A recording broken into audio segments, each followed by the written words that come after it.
रात्रि में बिस्तर पर बैठ करके राम जी के नेत्रों से मोटे मोटे आंसू गिर रहे हैं और वहां कौशल्या और दशरथ जी के आंसू निकल रहे हैं। क्यों? बोले सोनी ना दे रो लाला। रात में राम जी अपने कक्ष में सोते हैं, लेकिन ठाकुर जी तो नंद बाबा यशोदा मैया के बीच में सो में। अब जबरदस्ती कौशल्या मैया और दशरथ जी के बीच में सो गए ठाकुर जी। कौशल्या मैया दशरथ जी दोनों जैसे ही सोए तो कौशल्या मैया की चोटी और दशरथ जी की दाढ़ी पे गांठ बांध दी ठाकुर जी। बोले अब आनंद आवेगो।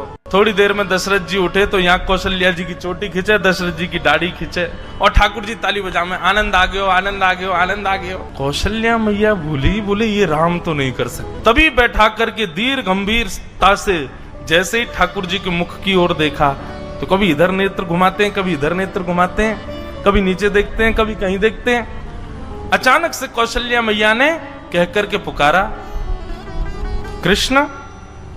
जैसे ही कृष्ण कहा तुरंत ठाकुर जी बोले हाँ मैया। बोले ओहो ये तो अदला बदली हो गई है। अरे ये हमारे राघव जी नहीं है, ये तो उनके लाला आ गए, ये गोपाल जी आ गए हमारे संग। और वहां दीर्घ गंभीर ठाकुर जी चुपचाप बिस्तर पर बैठे हैं। यशोदा मैया और नंद बाबा दोनों पकड़ पकड़ करके बीच में सुबह में फिर उठ के चले जाएं, बीच में सोना आता ही नहीं उनको। यहाँ यशोदा मैया बोली, बोले लाला इतना गंभीर तो कभी ना रहे। जैसे ही नेत्रों में झांक करके देखा तो दीर था, गंभीर था, बिल्कुल एक निष्ठता, मानो जैसे कितनी गहराई हो भी। यहाँ यशोदा मैया ने पुकारा राघव। बोले जी माँ। आहा, राघव सुनते यशोदा मैया घबरा गई बेचारी। बोले बालक ने या कितनों गेरो, कितनों पटक दियो बेचारे, कितनों रोयो होगो। अरे हम तो बदल गए, पता ही नहीं चली कि लाला दोनों बदल गए।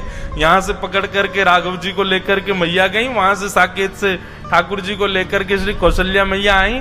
बीच रास्ते में दोनों का मिलन हो गया, खूब हंसी, दोनों गले से लगा ली। बोले दोनों में पता ही नहीं चली। बोले भैया, यशोदा मैया बोली पकड़ो अपने माटी के मत होना, कछु करे ना धरे, चुपचाप बैठो रहे वे। कौशल्या मैया बोली आप भी पकड़ो अपने बंदर को, ये बैठता ही नहीं है, पूरे साकेत को अधर करके आ गया है।